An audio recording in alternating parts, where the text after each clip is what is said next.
Basic. Basic one. Just the people who don't know how to swim. We don't know how to swim. This one not required.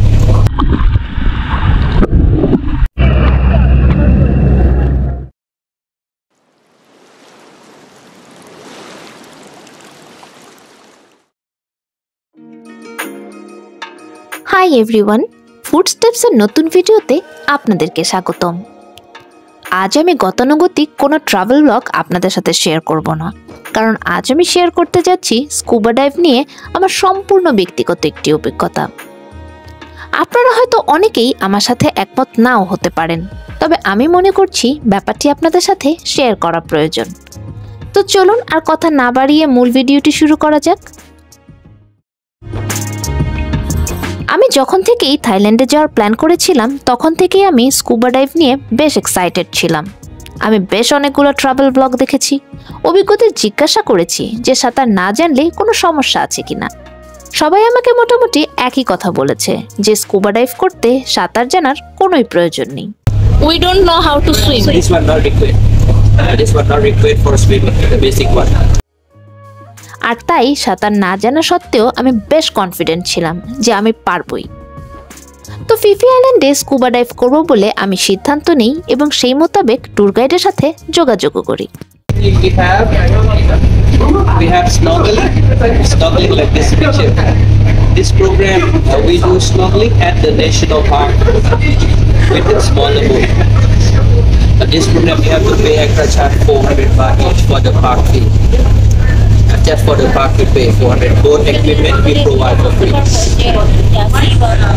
আচ্ছা দেখা option. Or another one option. We have scuba, which is the dry dive and the basic dive. Basic one. Just the people who don't know how to swim. We don't know how to swim. This one not required. This one not required for swimming. The basic one. Okay. It's got charge 1800 baht for it. And you want to try for experience.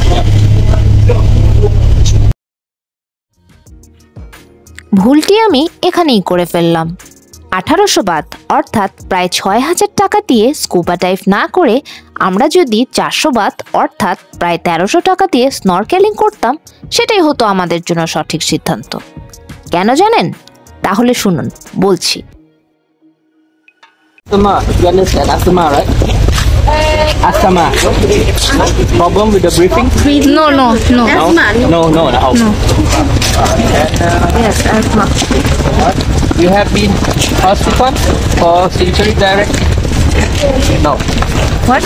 Yeah, this one, the question, these people cannot be Stitches. Huh? Sorry, we do not get the second one. Second one, you understand, right? You have been in hospital for accident, surgery? Oh, no. No. Nah. Yeah, and the next one, not pregnant, sure, you're not pregnant. No, Three no. questions.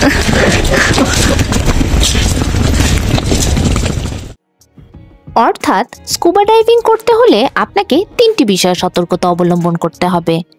প্রথমত, আপনার শ্বাসকষ্ট কিংবা asthma আছে কিনা। দ্বিতীয়ত, আপনার শরীরে বড় কোনো ধরনের সার্জারি কিংবা সেলাই আছে কিনা। এবং সর্বশেষ, আপনি সন্তান সম্ভবা কিনা। এত কিছু শোনার পরেও আমি কিন্তু বেশ কনফিডেন্ট ছিলাম যে আমার তেমন কোনো সমস্যা হবে না। যদিও 45 মিনিট স্কুবা ডাইভ করতে হবে এটা শুনে একটু চিন্তা হচ্ছিল, তারপরও সাহস করে এগিয়ে গেলাম। বাই দ্য ওয়ে, থাইল্যান্ডের বেশিরভাগ মানুষই কিন্তু ইংরেজি কথা ঠিকঠাক বুঝতে পারে না, আর আমাদের এই ট্যুর গাইড যেহেতু বেশ ভালোভাবে আমাদের সাথে কমিউনিকেট করছিল, তাই স্কুবা ডাইভ নিয়ে আরও কিছু খুঁটিনাটি বিষয় তার কাছ থেকে আমরা জেনে নিচ্ছিলাম। If we face some problem, breathing or anything, If we face any problem underwater, then what can we do? What can we do? The master, they're gonna let you know for emergency how to do. That's what important. 10-15 minutes, the master is gonna brief. Let you know how to do hand signal underwater and signal up, down. Okay. Okay. Not okay. Not okay. Which one? Not okay. Breathing not okay. Mouthpiece not okay. Ear not okay. Tour guide আমাদেরকে জানালেন যে আমাদের 10 থেকে 15 মিনিটের একটি briefing session হবে, যেখানে আমাদেরকে শেখানো হবে যে আমরা যদি পানির নিচে কোনো প্রবলেম ফেস করি, ইন দ্যাট কেস আমরা কিভাবে কমিউনিকেট করতে পারবো। পানির নিচে আমাদের সাথে একজন থাকবেন, আর আমরা যদি কোনো প্রবলেম ফেস করি, ইন দ্যাট কেস ইশারার মাধ্যমে ওনাকে আমাদের বোঝাতে হবে ওকে কিংবা নট ওকে।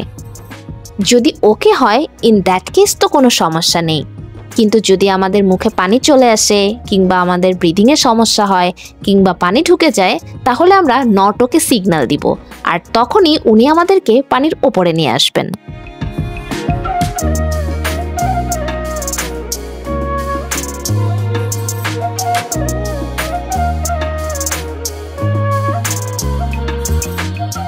অবশেষে 10 মিনিটের ট্রেনিং করে আমরা রেডি হয়ে গেলাম পানিতে নামার জন্য। বাই দ্য ওয়ে, এখানে আমাদের বলাই ছিল পানিতে নামার আগ পর্যন্ত আপনার সুযোগ থাকবে সিদ্ধান্ত পরিবর্তন করার এবং টাকা রিফান্ড করে ফিরে যাওয়ার, কিন্তু পানিতে নেমে গেলে আর টাকা রিফান্ড করা হবে না। তো পানিতে নামার পরেই আমি বুঝতে পারলাম স্কুবা ডাইভ আমার জন্য না, কারণ আমার প্রচণ্ড ভয় লাগছিল, মুখে আর কানে পানি চলে যাচ্ছিল। বাই দ্য ওয়ে, এখানে কিন্তু আমি কাউকে নিরুৎসাহিত করার জন্য বলছি না, আমি শুধুমাত্র আমার ব্যক্তিগত অভিজ্ঞতার কথা আপনাদের সাথে শেয়ার করছি। আর আমার ভয় লাগার আরও একটি কারণ যদি আমি বলতে চাই, তাহলে বলতে হয় যে আমি পানিতে নামার সাথে সাথেই আমার সাথে থাকা যিনি অ্যাসিস্ট্যান্ট ছিলেন ওনাকে বলি আমার ডান দিকে চলে আসার জন্য, কিন্তু আমি যতই ওনাকে বোঝানোর চেষ্টা করি না কেন, উনি কোনোভাবেই সেটা বুঝতে পারছিলেন না এবং আমার বাঁ দিকেই উনি থেকে যাচ্ছিলেন। তো একটা পর্যায়ে গিয়ে আমার মনে হচ্ছিল যে আমি যদি পানির নিচে গিয়ে ওনাকে কোনো কিছু ইঙ্গিত করি এবং সেটা যদি উনি বুঝতে না পারেন, তখন কি হবে। আর এইসব কথা ভেবে আমার ভয়টা আরও বেড়ে যাচ্ছিল।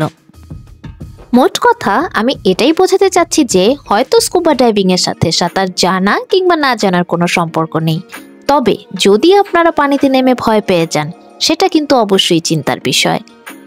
আর তাই আপনারা যারা আমার মতো ভীতু আছেন, তাদের জন্য আমার সাজেশন থাকবে যে আপনারা প্রথমে স্নরকেলিং করবেন, অর্থাৎ একটি লাইফ জ্যাকেট পরে আপনারা পানিতে ভেসে ভেসে সামুদ্রিক মাছ দেখতে পাবেন।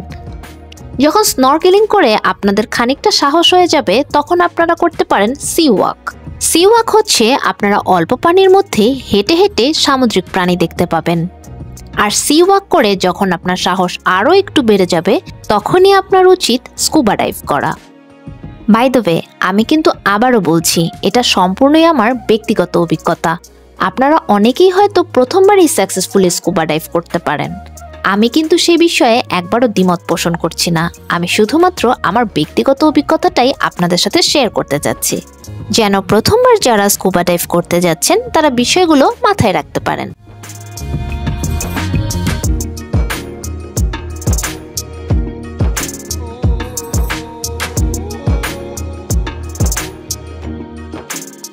তো আজ এই পর্যন্তই।